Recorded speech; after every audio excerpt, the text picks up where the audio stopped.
All rise, veuillez vous lever. The International Criminal Court is now in session. L'audience de la Cour pénale internationale est ouverte. Please be seated. Veuillez vous asseoir.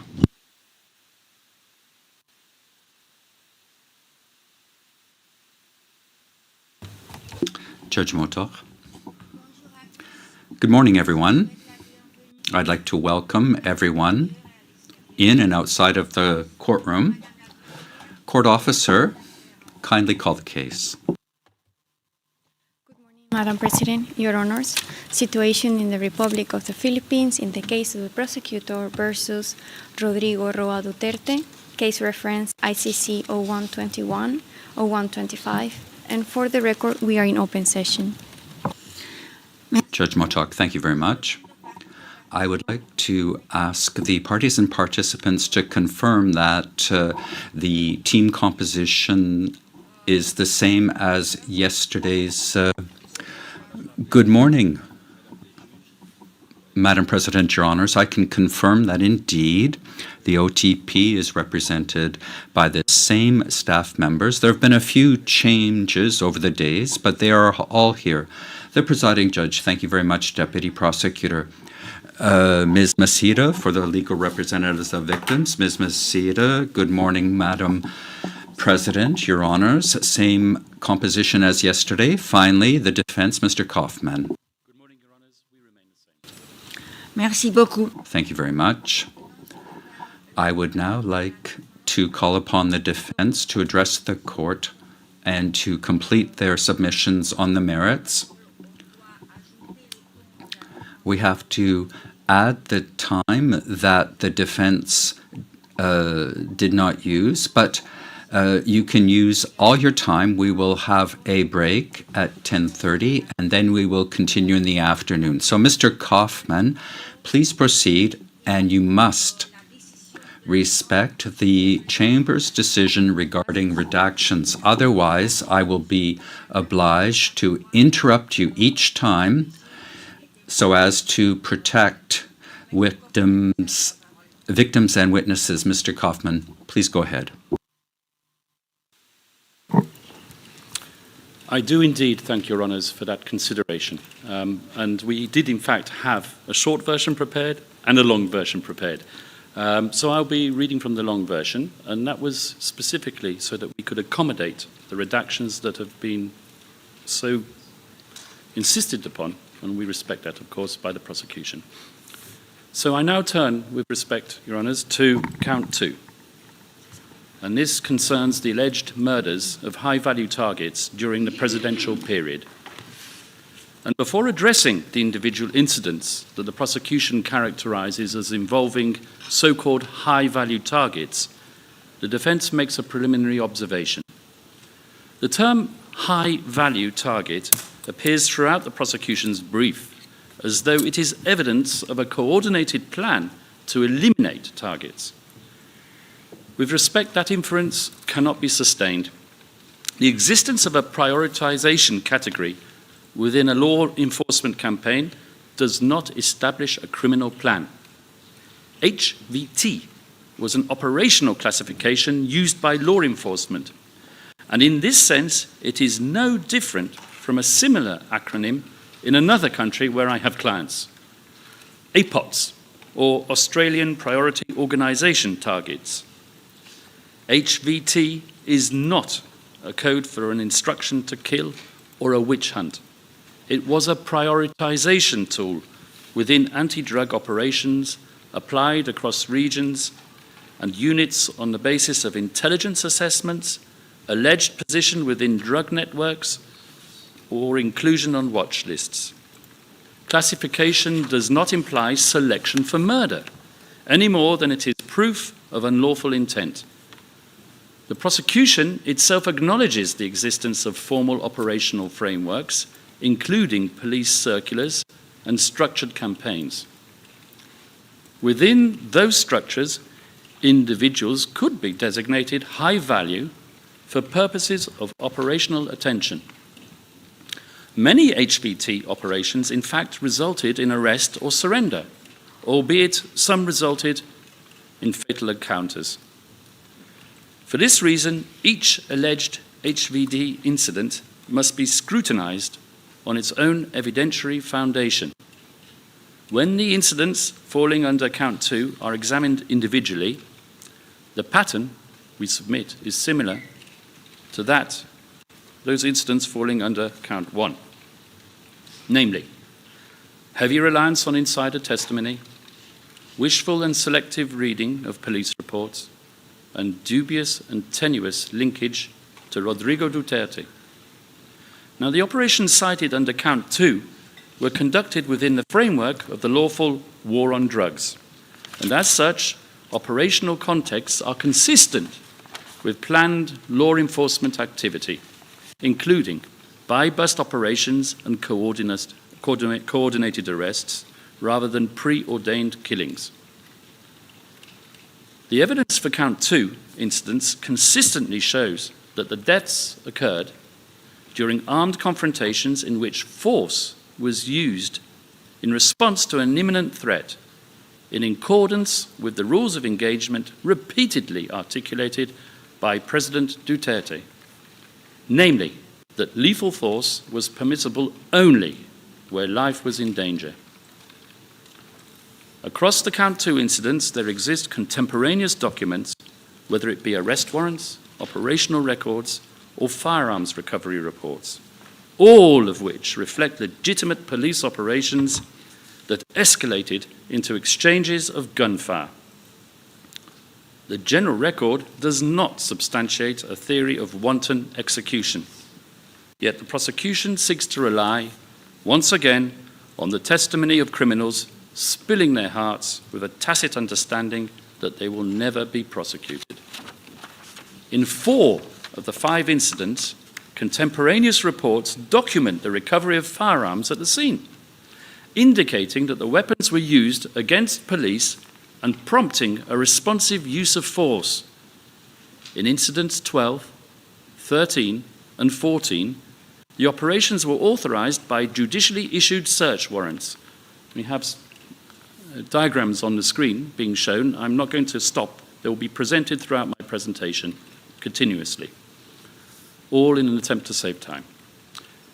Those circumstances are squarely within operational legality and fundamentally incompatible with a pre-planned murder. Incident 14 is particularly instructive. 4 individuals were arrested alive. To us, that demonstrates selective and not indiscriminate use of force. In incidents 10, 13, and 14, gunpowder residue was detected on the victim's hands. At a minimum, that forensic finding is consistent with an exchange of gunfire and not consistent with a straightforward execution narrative. And the prosecution and the victim's representatives simply can't have their cake and eat it. They can't say in one breath that drugs and guns were planted on victims and therefore dispute crime scene evidence, while at the same time complaining about the lack of crime scene evidence. Yet the prosecution virtually disregards these objective and forensic indicators in favor of narrow and often uncorroborated insider testimony. This is best illustrated in Incident 10, which rests almost entirely on P1160's assertion that a firearm was planted at the scene of the crime, and the official report fabricated. Yet P1160 expressly accepts that he did not witness the planting of the firearm and merely assumes that it must have happened, before conceding that the firearm may already have been present. Once again, we are in the realm of inadmissible conjecture. We know that an investigation followed that incident. The opening of an inquiry is not consistent with the intention to conceal wrongdoing. Beyond that, as I've just mentioned, the record reflects the detection of gunpowder residue on victims' hands in this particular incident. a forensic indicator consistent with an exchange of gunfire and inconsistent with the witness's testimony, which is notably, once again, uncorroborated. Incident 11. This is the sole incident in count 2 where direct linkage to Mr. Duterte is advanced. And this linkage rests entirely on voice recognition by an individual who claims to have overheard a telephone conversation and recognized the president's voice while being physically moved from one location to another. The alleged recipient of the telephone call himself was never interviewed, and another person present, on whom the prosecution relies for corroboration, did not hear the conversation. After all, would it not have been an item of interest to all those present in that specific location that the President of the Republic himself had condescended to discuss matters of such a criminal nature by way of telephone? So the ridiculous assertion stands solely on the word of one single individual. The only other corroborating witness, the one who heard nothing, acknowledged a personal resentment that he harbored for the then President, Rodrigo Duterte, for reasons you will find in PHL OTP 000164220-R01 at 0022, lines 695 to 708. Once again, I can't mention the reasons because it's redacted. Voice recognition in uncontrolled conditions, while being physically moved, and uncorroborated by any forensic or documentary evidence, cannot constitute substantial grounds for confirmation, particularly where it forms the sole mechanism for attribution. Incident 12. This incident relies heavily on a central witness whose credibility is seriously compromised by retaliatory motives he admits to harboring against Mr. Duterte. This can be found in OTP tab 55 at page 27. Line and another reason that we cannot mention in open session, but which can be found in PHL OTP 000-15167-R01 at page 0008. For this particular incident, the case record demonstrates that this operation was conducted pursuant to a judicially issued search warrant, with operational reports and documentation concerning the recovery of firearms.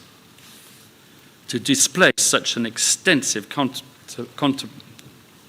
contemporaneous record, one would expect the prosecution to produce forensic evidence capable of undermining the reliability of these materials, evidence demonstrating fabrication or inconsistency sufficient to reduce their probative value. None, however, has been forwarded, because none presumably exists.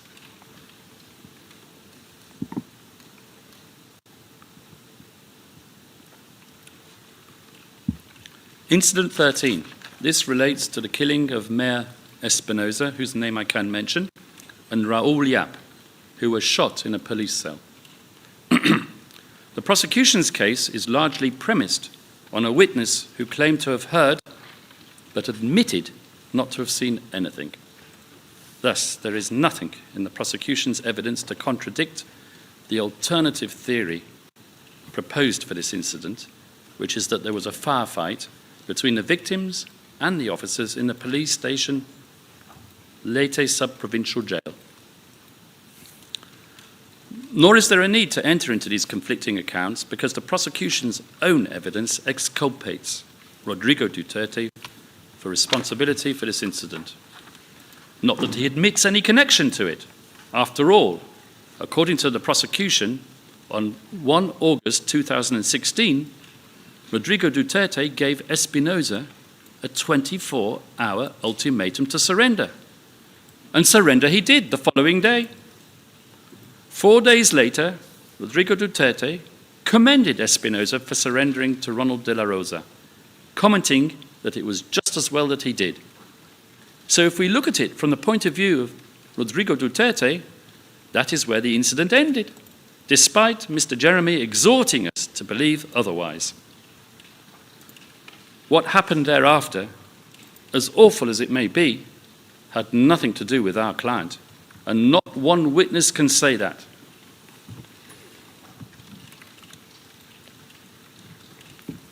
The prosecution's narrative in Incident 14, the raid on the house of another person who I can mention, the mayor of Ozmiz City, rests exclusively on a witness who, for reasons we cannot explain in open session, is wholly unable to provide complete or reliable testimony for reasons that can be found in D36, tab 181, lines 128 to 155, and lines 191 to 212.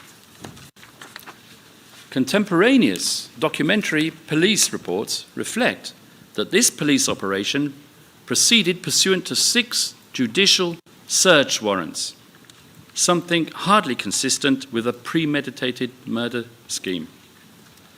After all, if the intention was cold-blooded murder, why go to the bother of involving a judge? Official investigative materials also indicate that officers approached the premises, announced the execution of the warrant, and were met with gunfire that struck a patrol vehicle and injured an officer, prompting a return of fire. This directly refutes what Ms. Massiter so categorically claimed on Tuesday, namely that none of the arresting officers were ever harmed during the operations. Transcript. T5, page 44, line 24. In every case, the victim was killed, and none of the arresting officers were harmed.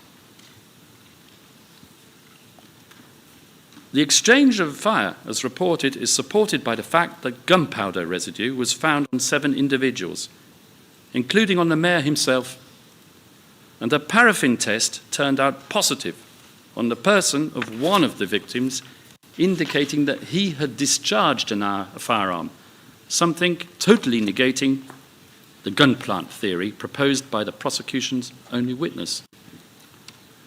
It is also worth stressing that 4 individuals were arrested alive following the operation, and that one of them was subsequently sentenced to life imprisonment after the domestic courts rejected claims of evidence planting.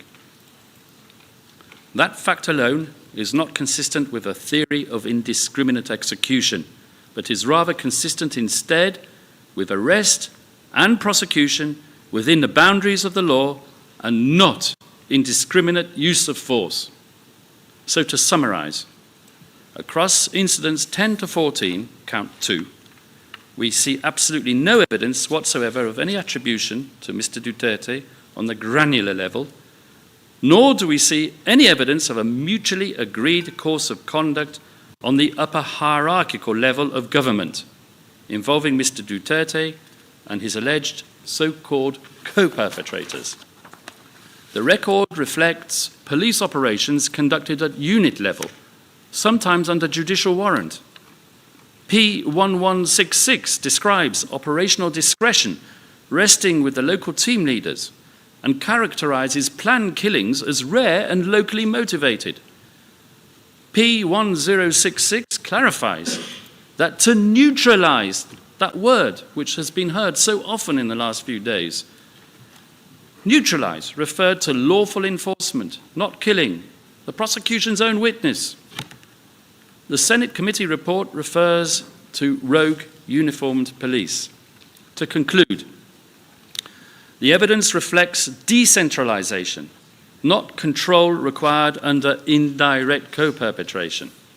And for these reasons, confirmation on count 2 cannot stand.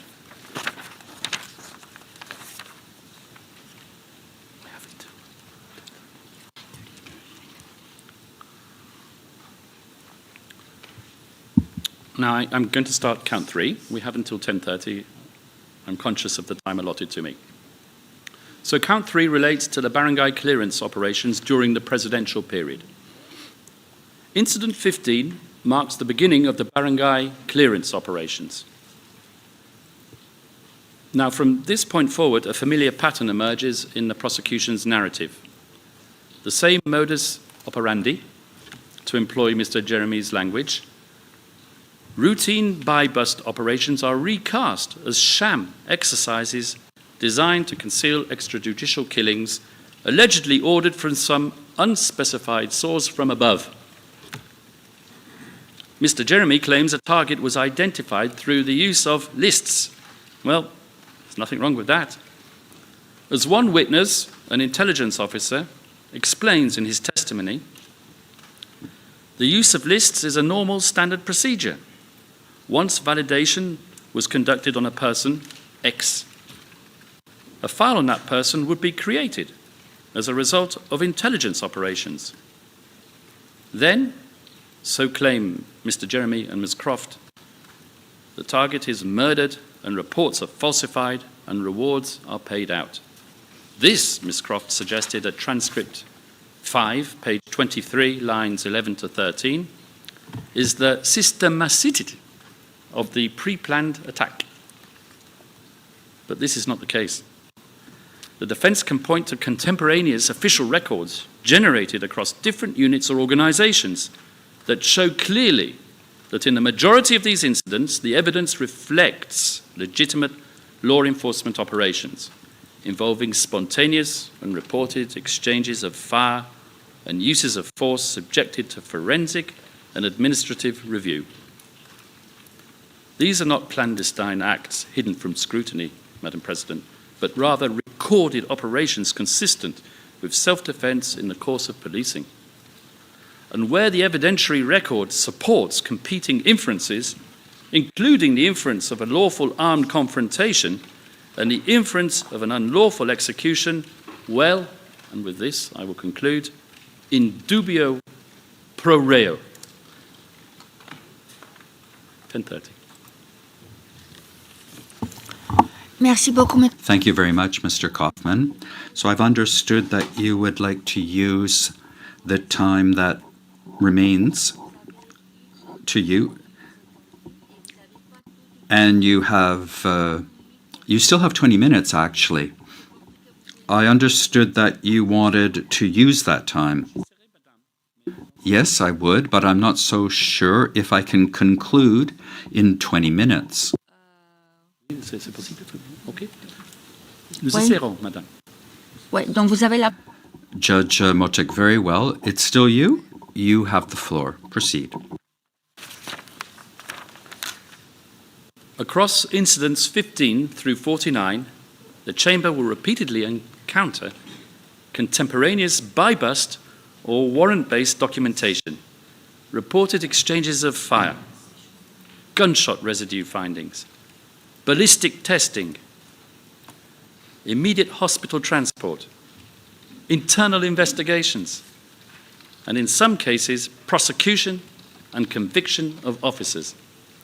Against all of this evidence that you've just seen on the screen here, the prosecution offers single insider accounts of alleged stagings and corroborated assertions of weapons planting and nanlabans, unsupported by any forensic evidence, often speculative, frequently contradicted by the alleged co-participants, or yet, more often, complete silence from the alleged co-participants, as they were never even questioned about the incident. And most importantly, despite Mr. Jeremy's assertions on Tuesday, wherein he claimed that the police reports were repeatedly falsified to legitimate the operations as acts of self-defense, copy-paste reports in which victims were frequently blamed for their own deaths, there is zero proof, none, that the only existing contemporaneous documentary evidence is fabricated or unreliable. No proof whatsoever of this supposed falsification in the entire case record. And on this point, let us just clarify a basic principle, that a state document with the appropriate stamps and signatures and what have you is prima facie reliable, or in other words, it carries a presumption of administrative regularity. And if the prosecution seeks to displace that document and call the entire state apparatus into question, then the burden rests on it to produce credible, objective evidence rebutting that presumption. Bare allegations or reliance on single prosecution witnesses cannot suffice to overcome this presumption of authenticity and correctness, nor should the burden shift to the defense to prove that those documents are not falsified. Now, we do not deny that in some instances the record may reveal unlawful conduct by individual officers.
Mr. Jeremy referred to a press release, OTP tab 108, in which the police proclaimed that 32 people were killed in Bulacan big-time operations, and then went on to refer to this as one single operation in which 32 victims were killed by the police in Bulacan.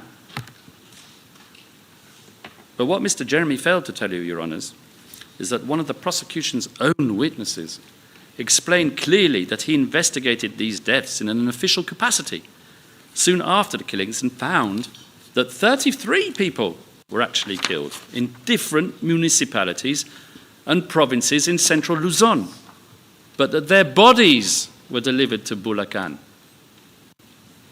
This was not, as Mr. Jeremy suggested, a single incident of mass murder, but rather an improper aggregate of a series of law enforcement operations over the course of 24 hours executed in large geographical area and for which we have no evidence in the case record.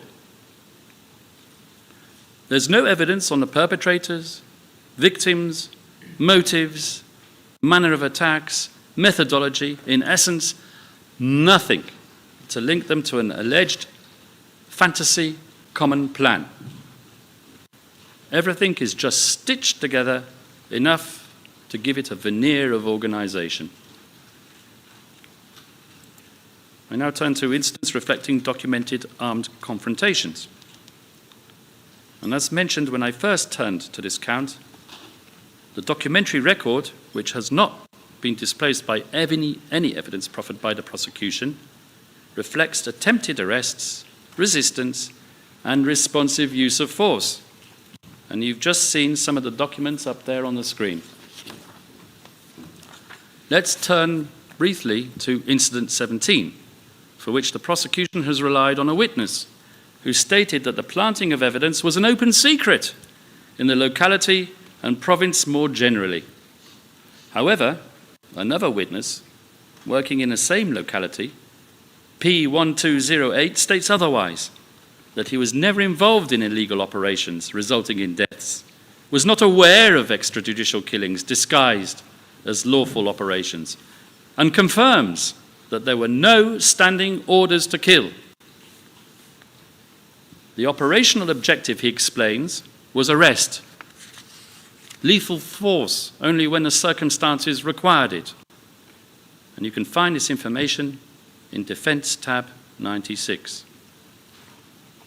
And we see this pattern again and again and again. In Incident 40, for example, P1131, who worked with the individual alleged to have shot the suspect, stated clearly that the killings occurred only in circumstances of lawful use of self-defense. That can be found at Defence tab 74, and you can see it on the screen as well. This type of testimonial evidence is also corroborated by documentary and forensic evidence.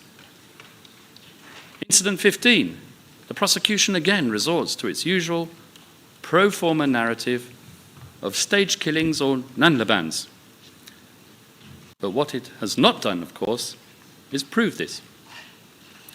Whereas I urge Your Honours to look at the screen, where you can see detailed documentary evidence about how this incident came about, and I summarise: a spontaneous exchange of fire after the suspect discharged a firearm, ballistics testing of the officer's weapon, affidavits by the police officers involved, and formal review and investigation of the officer who fired his weapon.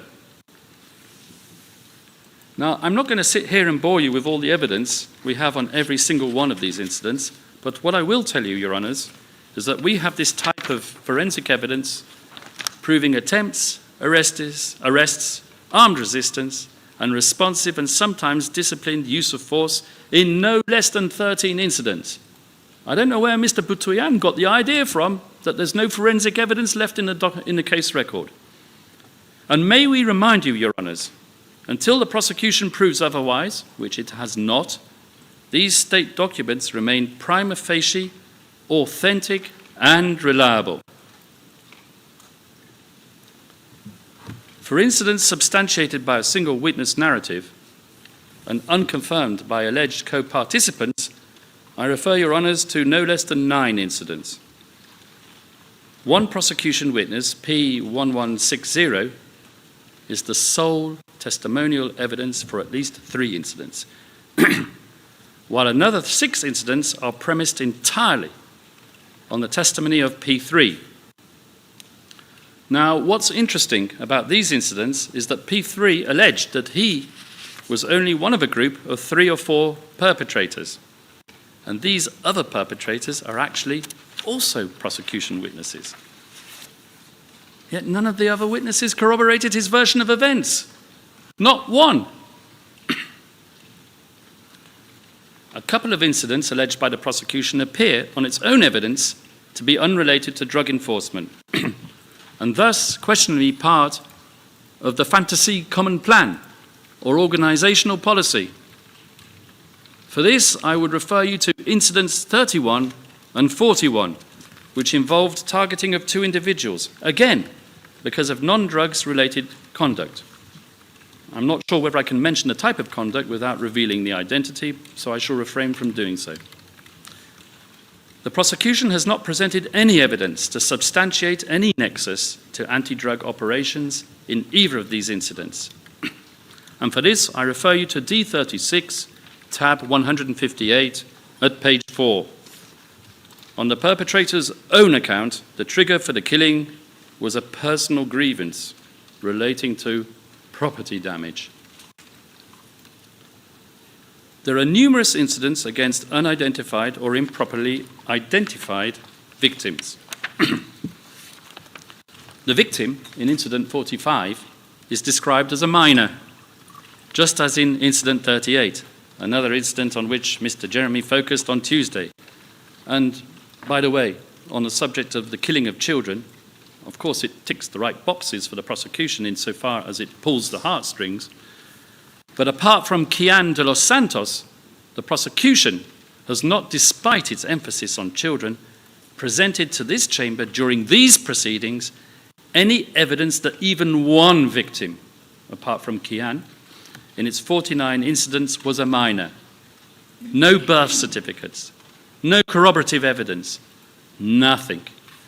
While incidents presented as involving minors are indeed grave, Article 61 requires proof, not emotion. It is for the prosecution to prove that the children were involved in these incidents, and not for the defence, once again, to prove a negative. Now, this evidentiary deficit extends even further. The Bulacan Provincial Office provided a certificate indicating that it had no record corresponding to the names of the victims, whose names have been redacted on the slide, which we will show you.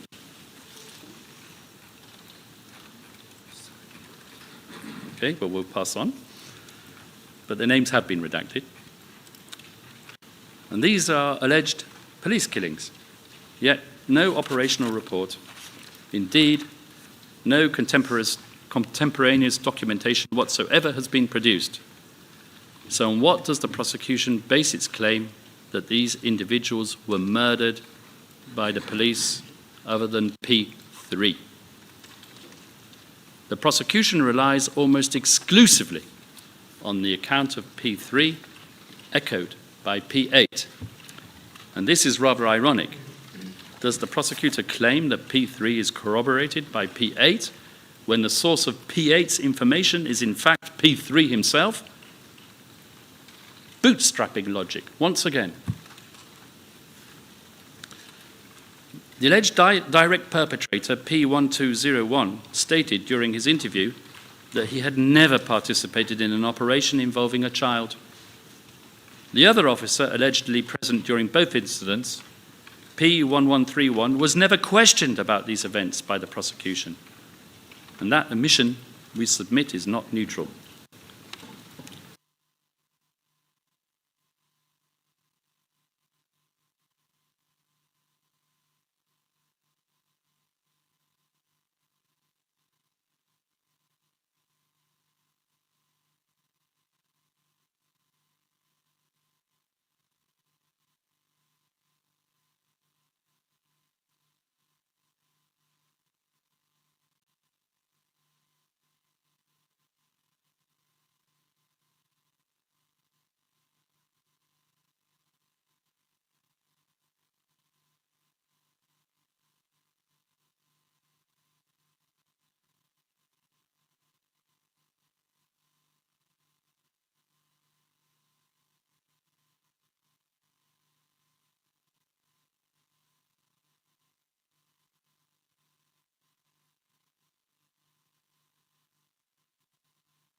These incidents, therefore, cannot simultaneously be characterized as manifestations of a centrally designed OTBT-based common plan, because they quite clearly fall outside of that plan.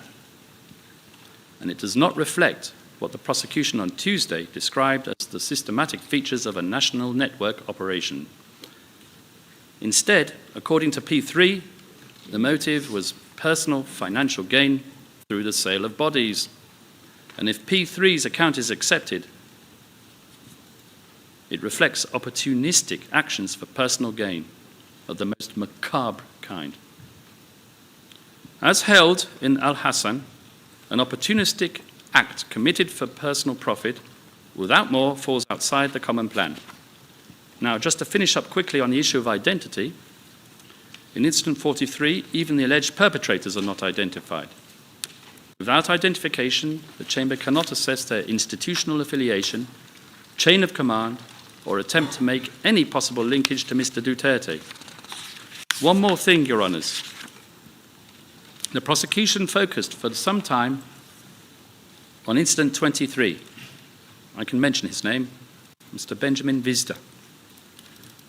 Mr. Jeremy displayed compelling footage of Mr. Vizda's arrest and then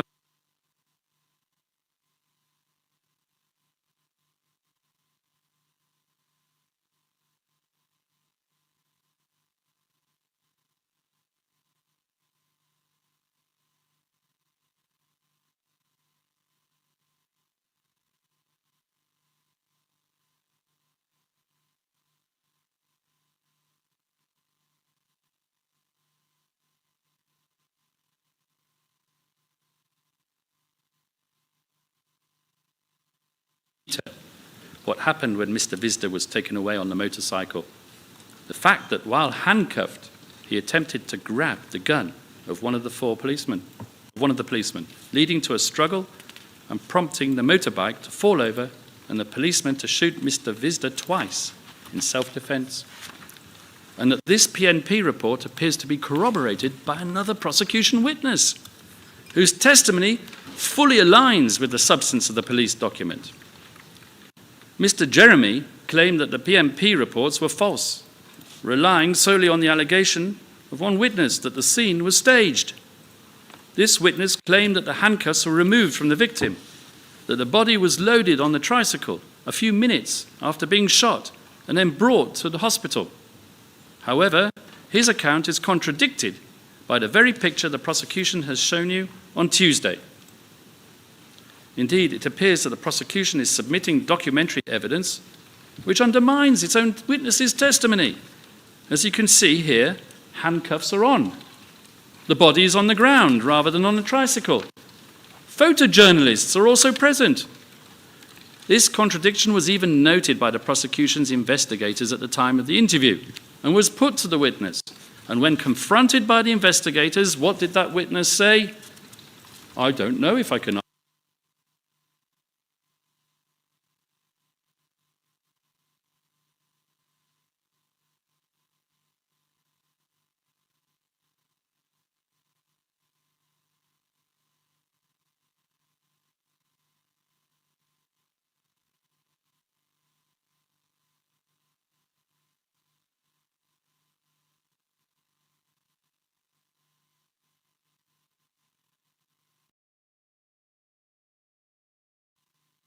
The prosecution must still establish vertical linkage to Mr. Duterte.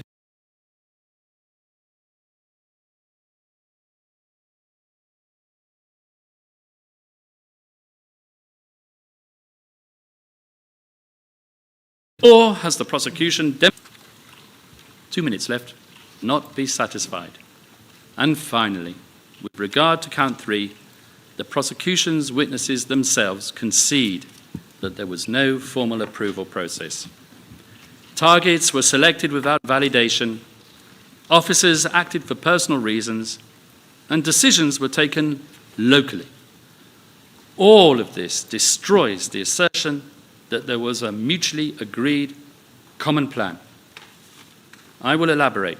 P1160 claims hierarchical transmission of policy within the police, while simultaneously acknowledging officers' autonomous killings for personal motives.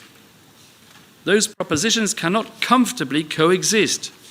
P3 explains that certain officers acted outside any common plan and for opportunistic reasons. See Incident 38. In Incident 49, P1207 attributes instructions to local officers without evidence of communication or direction from higher authorities. And most significantly, P1207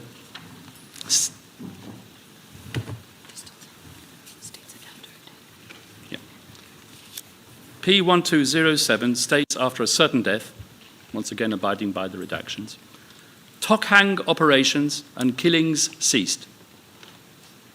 This indicates, Madam President, Your Honours, that dependence on specific individuals, not an enduring organisational policy. A system-wide common plan cannot depend on the continued presence of a non-fungible local official. And with this, I conclude. Judge Motok, thank you very much, Mr. Kaufman. All the arguments on the merits have been heard. We will now break for 40 minutes up to 10:30. And after we return, we will continue with the closing arguments or submissions, starting with the OTP. Thank you very much. Court is suspended.